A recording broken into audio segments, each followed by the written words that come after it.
하나님께서 오늘 우리에게 주신 말씀 함께 봉독하도록 하겠습니다. 출애굽기 19장 6절에서 8절까지 말씀 같이 읽겠습니다. 시작. 너희가 내게 대하여 제사장 나라가 되며 거룩한 백성이 되리라. 너는 이 말을 이스라엘 자손에게 전할지니라.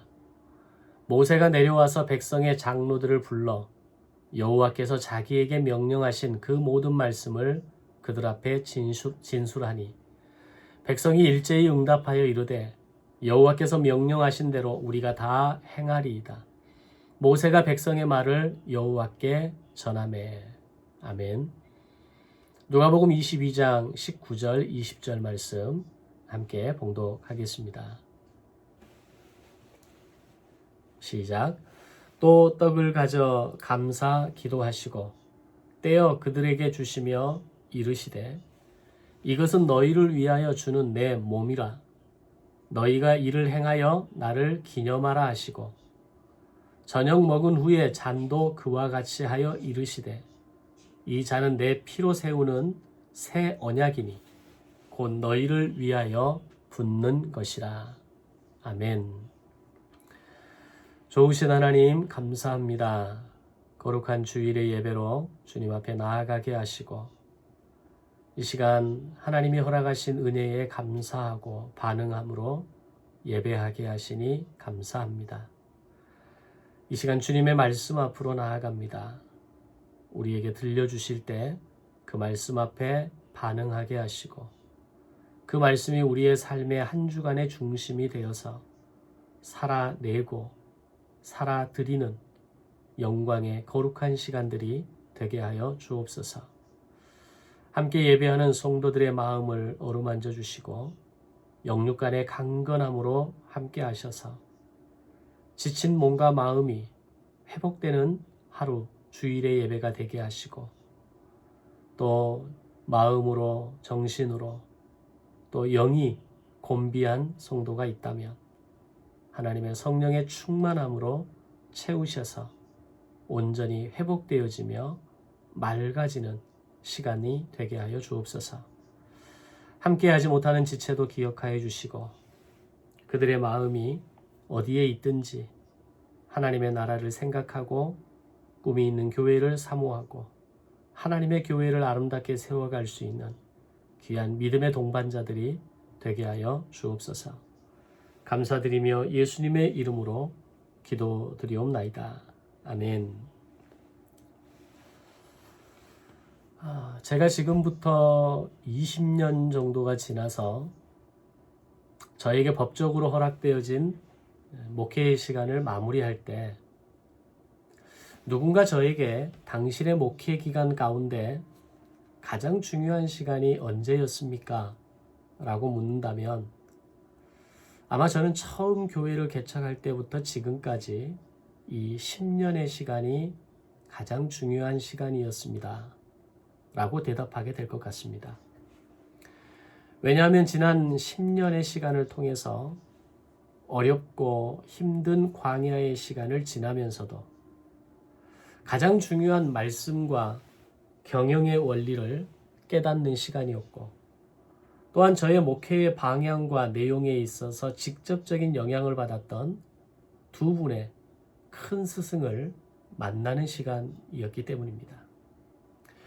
그리고 마지막으로 많은 시행착오와 실수가 있었지만 그 시간이 저 단순히 실수로만 끝나는 것이 아니라 그 가운데 하나님이 계획하시는 큰 그림을 발견하고 깨닫는 시간이었기 때문입니다.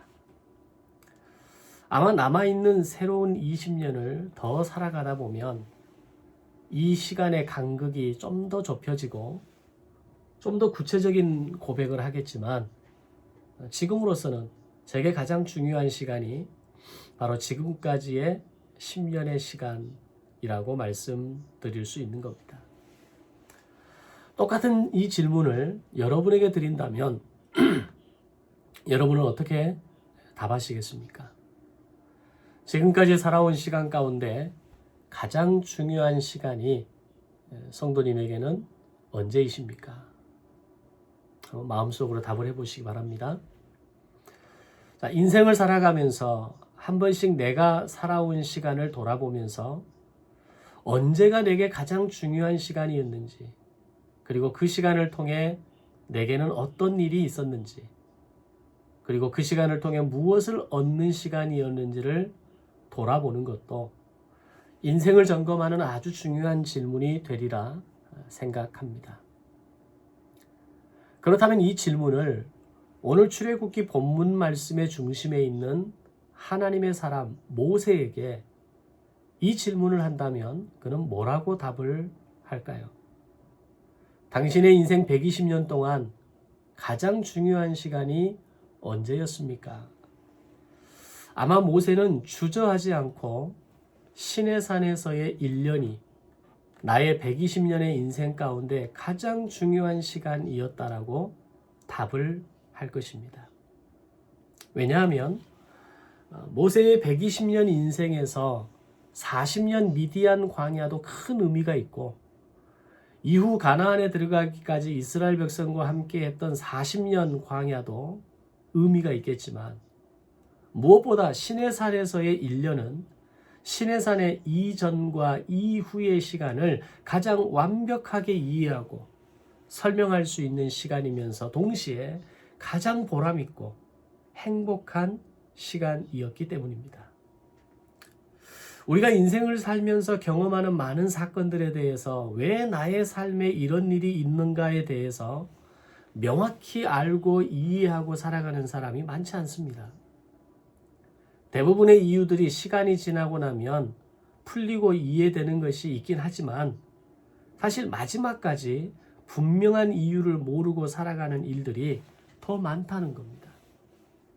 그런데 모세는 지난 80년에 살아왔던 시간과 그리고 앞으로 살아가게 될 40년의 시간을 완벽하게 이해하고 연결하는 고리가 바로 이 시내산 1년의 시간을 통해 알아지는 인생을 살았기 때문입니다.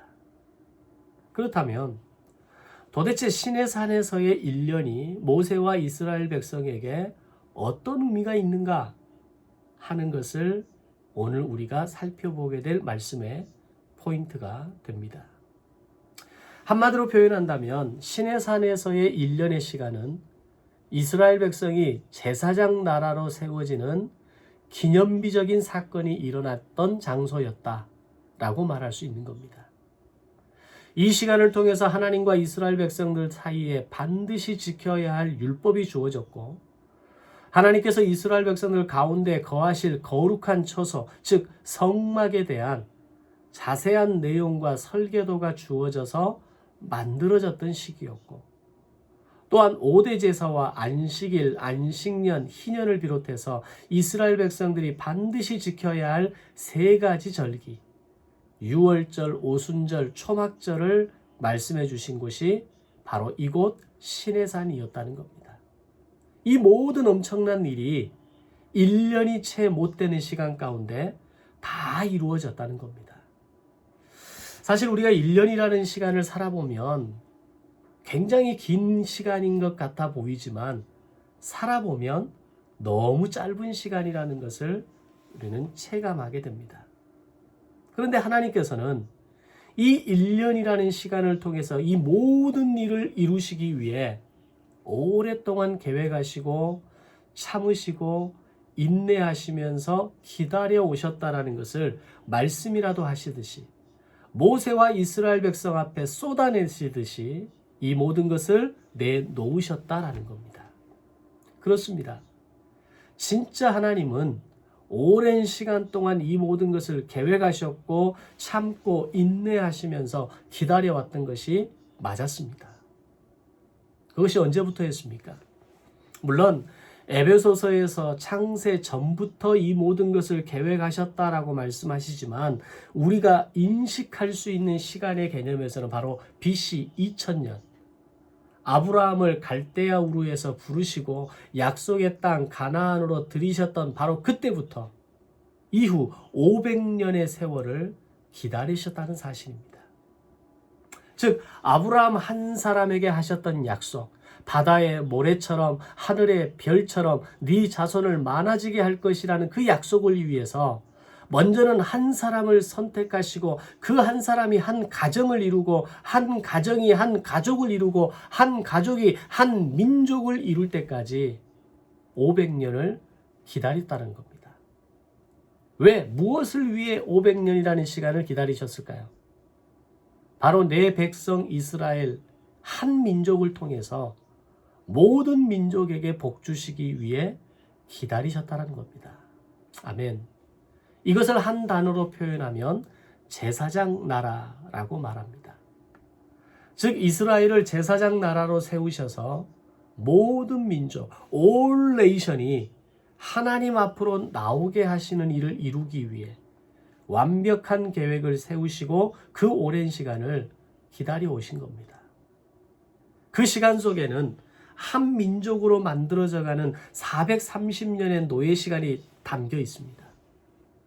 그리고 모세가 자기 백성을 구원할 수 있는 완벽한 준비가 될 때까지 기다리셨던 80년의 시간이 담겨 있었습니다.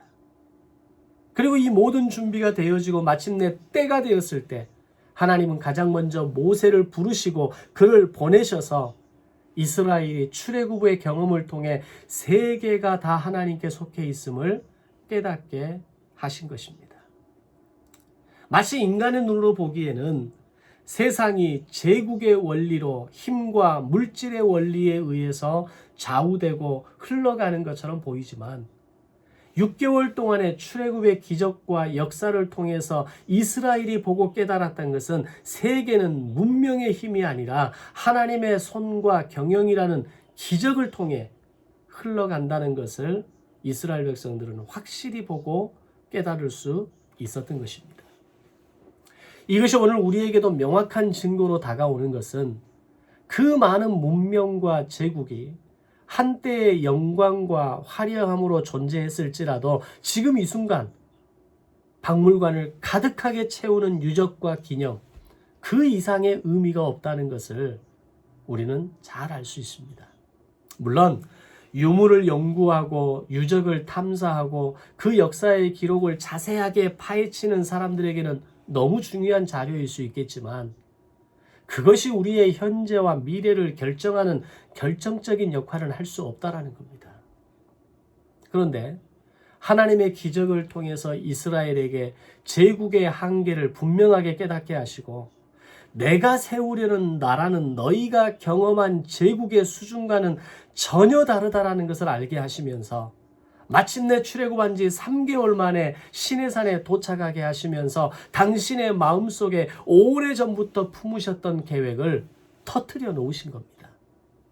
그 계획은 내가 너희를 또 하나의 제국으로 애국을 넘어서는 어마어마한 제국으로 만드시겠다는 것이 아니라 내가 너희를 제사장 나라로 세우겠다라고 하는 하나님의 꿈을 보이신 겁니다.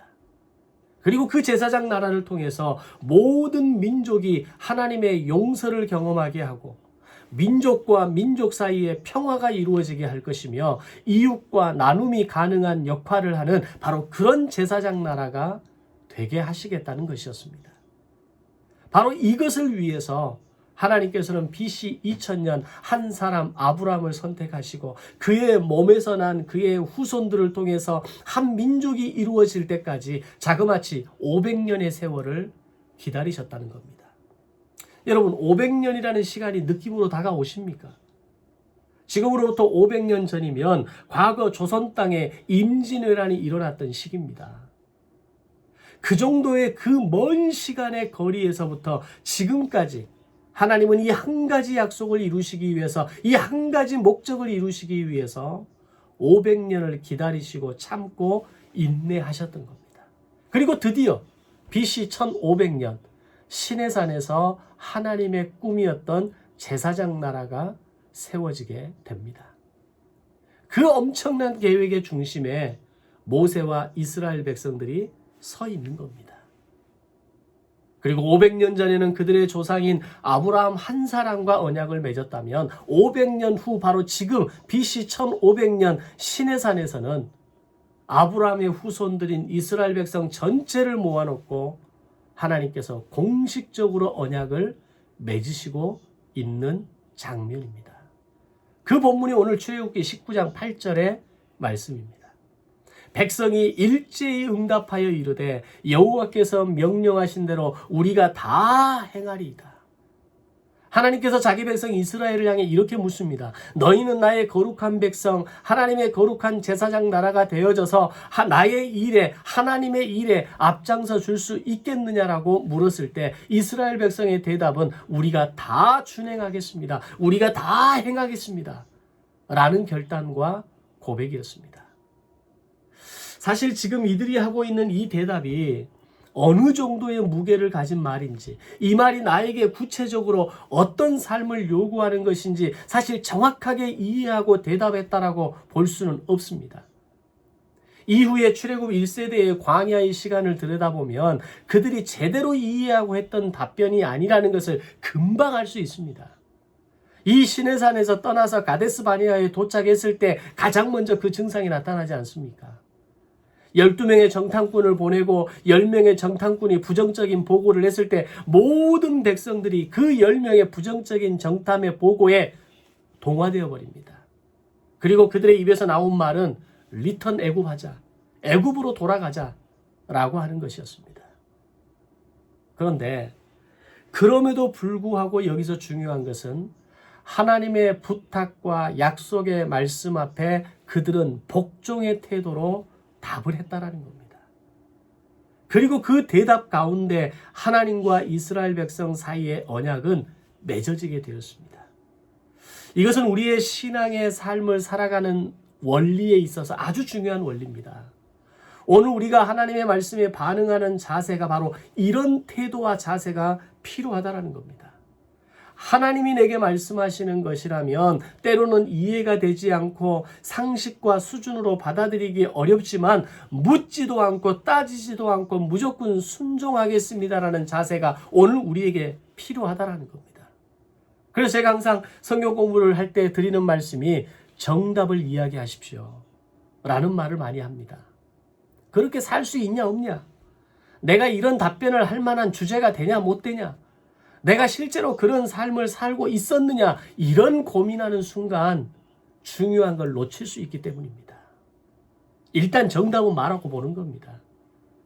정답으로 선포하고 선언하고 반응하고 결단하는 겁니다.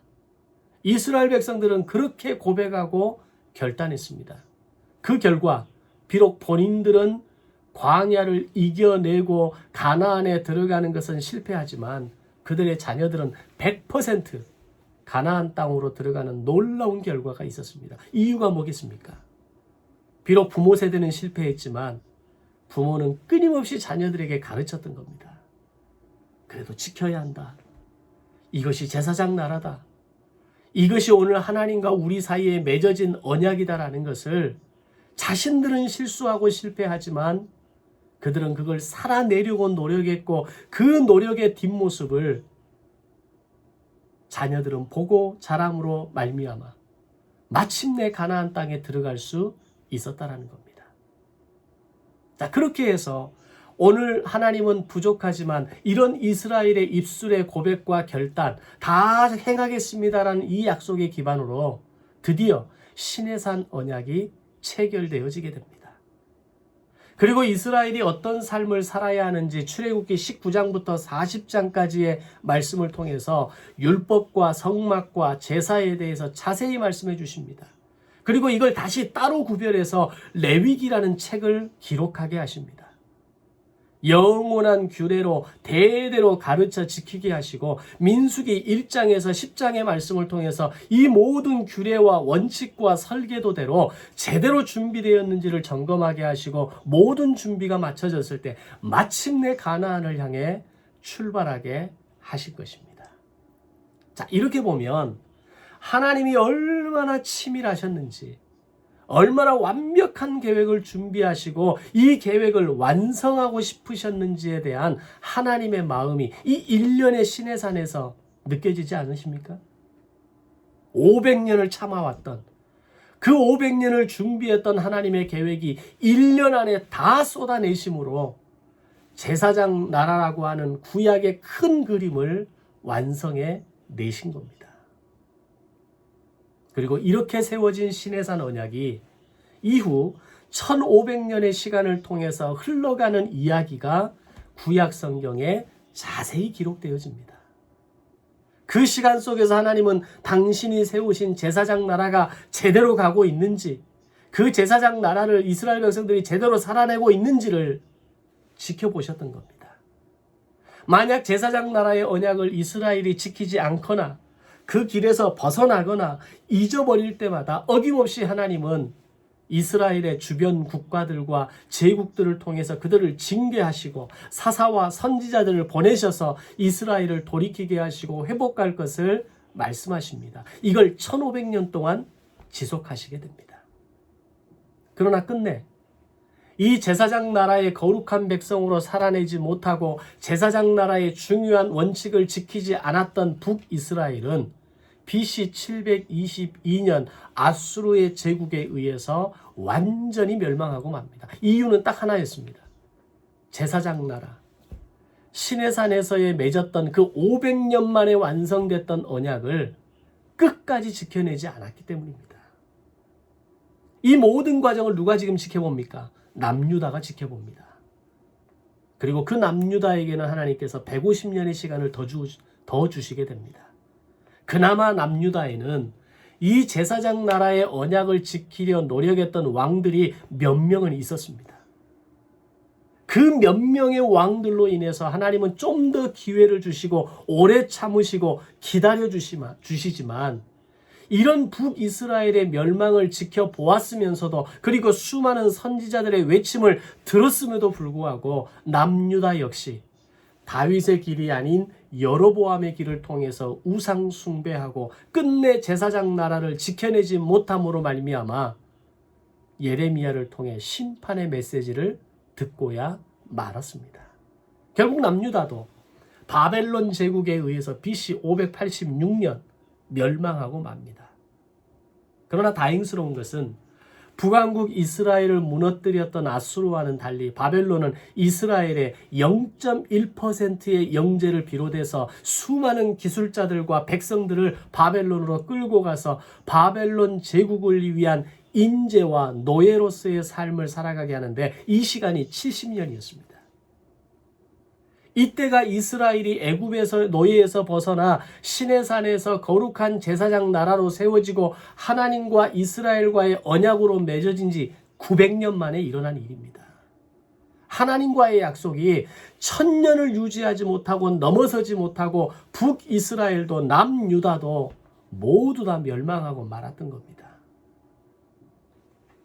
그래도 감사한 것은 비록 북왕국 이스라엘은 역사에서 완전히 사라졌지만 징계의 70년, 교육의 70년을 통해서 포로 70년 생활을 끝내고 예레미야를 통해 말씀하셨던 것처럼 극상품 무화과 나무 열매가 되어져서 고국으로 돌아오게 되는데 그때 그들이 가슴에 품고 돌아왔던 책이 바로 역대기였습니다.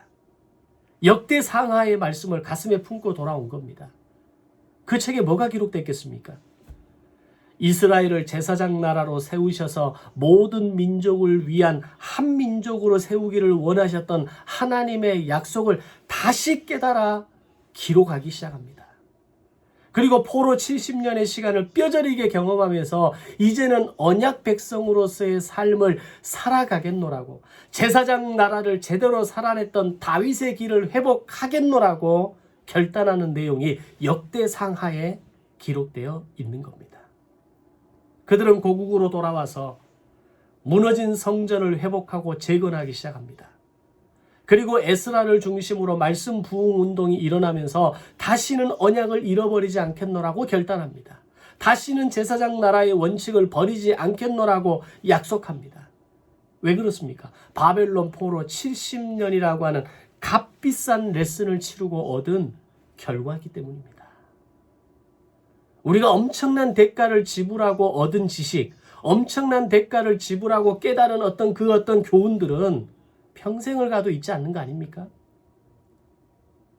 그러나 역대기를 가슴에 품고 대단한 결심으로 고국으로 돌아와서 극상품 무화과 열매가 되기를 소망했던 이스라엘이지만 이것이 진정한 새 언약의 완성은 아니었습니다. 그들은 얼마 지나지 않아 하나님을 향한 마음을 잃어버리기 시작합니다. 우상 숭배는 하지 않았지만 하나님의 마음을 잃어버리고 마음을 잃어버린 백성이 되어 전혀 마음이 들어가지 않은 깡통 제사를 하나님께 드리기 시작했던 겁니다. 이것에 대해서는 다음에 다시 다른 본문을 통해서 좀 더 이야기하도록 하겠습니다. 자, 그럼 진짜 새 언약의 완성은 언제 이루어지겠습니까? 자, 그로부터 그 시간부터 500년 후 진정한 새 언약이 완성되게 되는데, 그것은 바로 예수님의 십자가의 그 순간, 그 십자가 위에서 다 이루었다라고 말씀하시는 바로 그 순간을 통해서 진정한 새 언약이 완성되어지게 됩니다. 그 새 언약의 내용을 미리 보여주시는 내용이 오늘 두 번째 본문 누가복음 22장의 말씀입니다. 제자들과 함께 마지막 유월절 식사를 하시면서 동시에 첫 번째 성찬식을 거행하면서 새 언약에 대해 말씀합니다. 그리고 십자가의 그 순간을 통해 마침내 새 언약을 완성하시게 됩니다. 하나님은 이 가장 완벽한 새 언약을 완성하시기 위해서 예수님이 이 땅에 오시기 2000년 전 아브라함과 한 민족의 약속을 시작하셨고, 그 약속을 이루시기 위해 500년을 기다리셨다가 마침내 시내산에서 제사장 나라를 세우시고 제사장 나라의 사명을 이스라엘에게 부탁하셨던 겁니다. 그런데 그 약속에 대한 반응과 행동이 그래 오래 가지 못했습니다. 그럼에도 불구하고 하나님은 다시 참으시고 인내하시면서 광야와 사사시대 500년, 왕정 500년의 시간을 더 기다리시게 됩니다. 정말 하나님 대단한 분 아니십니까? 이미 포기하고 다른 방법을 찾으실 만도 한데 이스라엘을 제사장 나라로 세우시기 위해서 2000년의 계획과 오래 참으심을 통해서 끝까지 기다려내셨던 겁니다. 그리고 마침내 우리 예수님께서 십자가 위에서 다 이루었다라고 말씀하는 그 순간 2000년 제사장 나라의 그릇이 하나님 나라라고 하는 더 큰 그릇에 완벽하게 담기는 새 언약을 완성하게 됩니다. 시내산 언약은 인간의 의지와 인간의 행동과 결단에 따라서 언제든지 무너질 수 있는 것이었습니다. 그 시내산 언약을 너무 사모하고 준비하셨던 하나님의 마음이 있었지만 그 언약을 지켜내야 되는 인간은 너무 약하기 때문입니다. 그런데 2000년 후 완성되어진 새 언약은 인간은 실수하고 인간은 실패하고 인간은 물러서고 인간은 무너지지만 영원히 변하지 않는 예수 그리스도 그 이름이 이 새 언약을 영원으로 이어가시는 놀라운 새 언약을 완성하셨다는 겁니다. 그리고 예수님 이후 지난 2000년의 역사, 오늘 이 시간까지 하나님의 나라라고 하는 이 큰 그림은 우리가 실수하고 실패하고 우리가 어려움을 경험하고 우리가 하나님을 떠나는 어떤 그 하나님의 마음을 잃어버리는 그런 심각한 죄를 저지른다 할지라도 영원히 끊어지지 않는 하나님의 나라를 완성해 내셨던 겁니다. 바로 이것이 이스라엘을 향한 제사장 나라의 꿈이었고 이제 우리를 향한 하나님 나라의 꿈이 되는 겁니다. 사실 오늘 설교는 굉장히 큰 이야기입니다. 지난 구약의 2000년의 역사와 그 시간 속에서 하나님의 역사와 그 경영하심이 어떻게 되는지를 보여주는 이야기입니다. 찬찬히 다시 한번 들어보시고 다시 한번 묵상하시고 그 하나님의 어마어마한 꿈을 여러분의 가슴에 담아내는 시간들이 되시기를 바랍니다. 자, 정리하면 이렇습니다. 하나님은 큰 꿈을 가지고 계셨습니다. 그것은 세계 선교의 꿈이었고 모든 민족이 하나님께 속해 있음을 온 천하에 알리는 꿈이었습니다. 이 꿈을 위해 하나님은 한 사람을 선택하십니다. 아브라함이라는 한 사람이었고 그의 가정이었고 그의 후손을 선택하셨습니다. 그리고 마침내 500년 후 아브라함의 후손이었던 이스라엘이 애굽으로 내려가 한 민족을 이루게 되자 하나님은 그들을 출애굽시키시고 3개월 만에 그 시내산에 도착한 이스라엘을 모든 민족을 위한 한 민족을 만드시게 됩니다. 이 일을 이루시기 위해서 당시 모든 세계가 애굽에 속해 있다고 생각했던 사람들의 생각을 완전히 바꾸는 사건이 6개월 동안의 10가지 기적입니다. 하나님의 기적을 이스라엘 백성들이 경험하면서 하나님의 기적은 문명을 뛰어넘는 거구나. 하나님의 기적은 제국을 뛰어넘는 것이라는 것을 이스라엘 백성들이 가장 먼저 확실하게 보여주셨던 겁니다. 이 사실을 분명하게 깨달은 이스라엘을 하나님은 광야로 인도하십니다. 그곳에서 수르 광야, 신광야, 르비딤 광야, 아말렉, 신의 광야의 5대 광야 레슨을 통해서 철저하게 성자, 성부, 성령, 삼위일체 하나님을 으뜸으로 모시는 삶의 기반을 가르치시고 마침내 신의 산으로 그들을 불러들이셔서 1년의 시간을 통해서 지난 500년에 가지고 계셨던 하나님의 꿈을 말씀하셨던 겁니다. 그리고 너희가 경험했던 그 출애굽의 경험이 단지 너희를 구원해내는 것만이 목적이 아닌 모든 세계가 하나님에게 속해 있음을 깨닫게 하시고 이제 너희는 애굽의 노예가 아니라 제사장 나라의 거룩한 백성이라는 새 언약, 신의 산 언약을 가르쳐 주셨던 겁니다. 그리고 그 언약의 백성에게 걸맞는 옷을 입혀주시는데 그것이 바로 율법과 성막과 5대 제사를 통한 제사장 나라의 완벽한 세팅이었습니다. 이렇게 맺어진 하나님과의 이스라엘과의 언약이 1500년 동안 지속됩니다. 하나님은 이 1500년의 시간 동안 이스라엘에게 날마다 언약을 상기시키기 위해서 그들에게 배열하셨던 시스템이 성막 성전 시스템이었고 율법과 제사와 절기라고 하는 시스템이었습니다. 그리고 1500년 동안 지속되어 왔던 이 제사장 나라의 꿈과 제도를 누가복음 22장 19절 이하 예수님의 살과 피를 기념하는 바로 그 자리에서 이제는 영원히 변하지 않는 완성된 새 언약을 말씀하시게 되는 겁니다. 그리고 우리는 그 예수님이 십자가와 부활과 승천 이후에 이 새 언약을 기억하고 되새기기 위해서 우리에게 허락하신 시스템이 있었습니다. 그게 성찬입니다. 그게 세례이고 예배이고 말씀 훈련입니다. 이걸 지난 2000년 동안 오늘 이 순간까지 지속함으로 인해서 예수 그리스도와 맺은 영원한 언약을 기억하며 다시 오실 주님을 기다리며 살아가고 있는 것입니다. 하나님은 이제 출애굽한 지 3개월밖에 되지 않은 이스라엘에게 하나님의 꿈을 말씀하십니다. 참 이게 웃기는 겁니다. 그 3개월밖에 안 된 영아 수준의 이스라엘에게 하나님이 당신의 꿈을 이야기할 때 웃기는 거잖아요.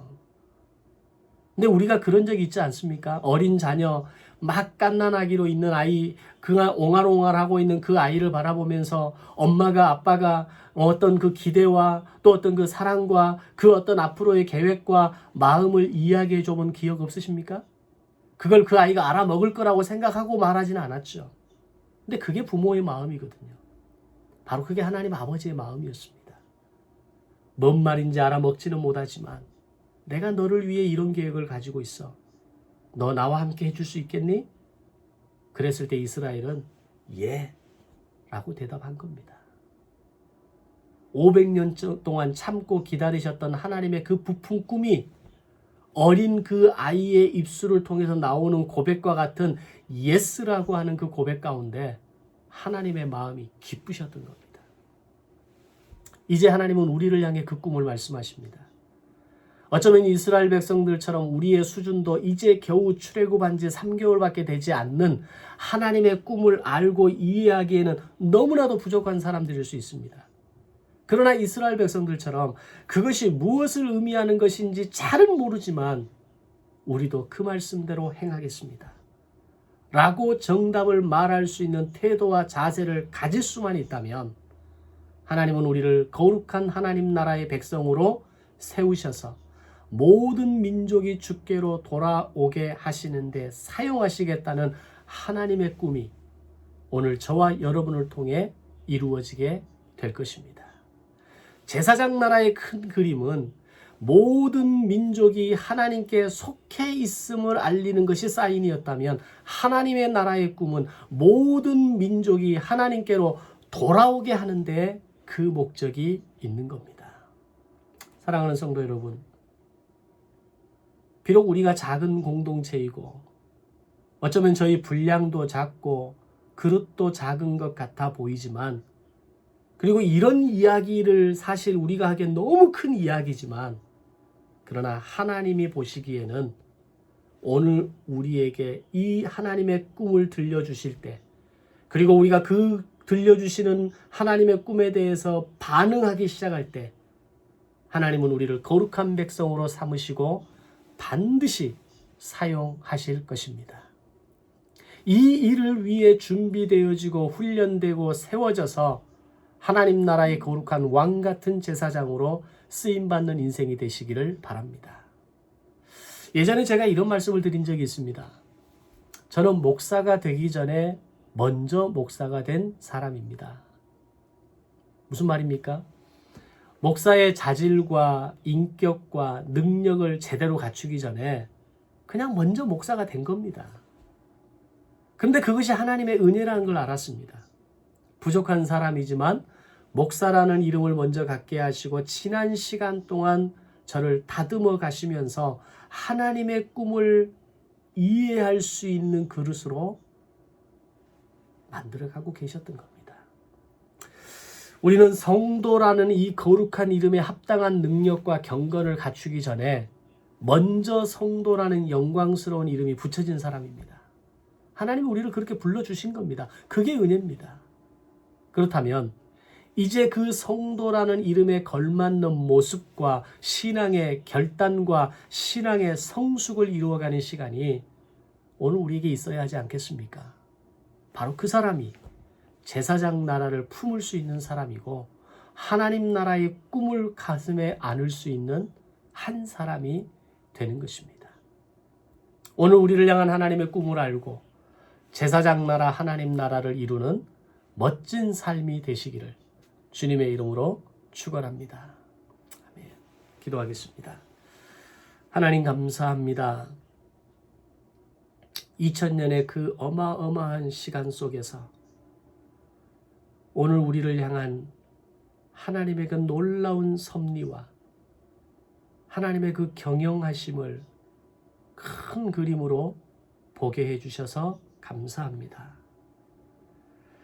그저 우리는 눈앞에 있는 그 하나, 그 어떤 나의 유익과 이익에 정신과 마음이 팔려서 그거 하나의 그 급에서 그렇게 겨우겨우 아둥바둥 살아가는 인생인데, 하나님은 2000년의 시간을 가슴에 품으시고 한 사람을 준비하시고 한 민족을 통하여서 제사장 나라를 이루시고자 했던 그 하나님의 거대한 꿈을 우리가 이해하도록 지혜를 주옵소서. 거기서 멈추지 않으시고 영원히 변하지 않는 새 언약을 완성하셔서 당신의 아들 예수 그리스도를 십자가에 올리시고 마침내 그 꿈을 완성하셔서 이제는 영원히 하나님 나라를 가슴에 품고 살아갈 수 있는 은혜를 우리에게 주셔서 감사합니다. 하나님의 마음, 하나님의 꿈, 제사장 나라 하나님 나라의 꿈을 이루어드리는 하나님의 거룩한 백성이 되게 하여 주옵소서. 감사드리오며 예수님의 이름으로 기도드리옵나이다. 아멘.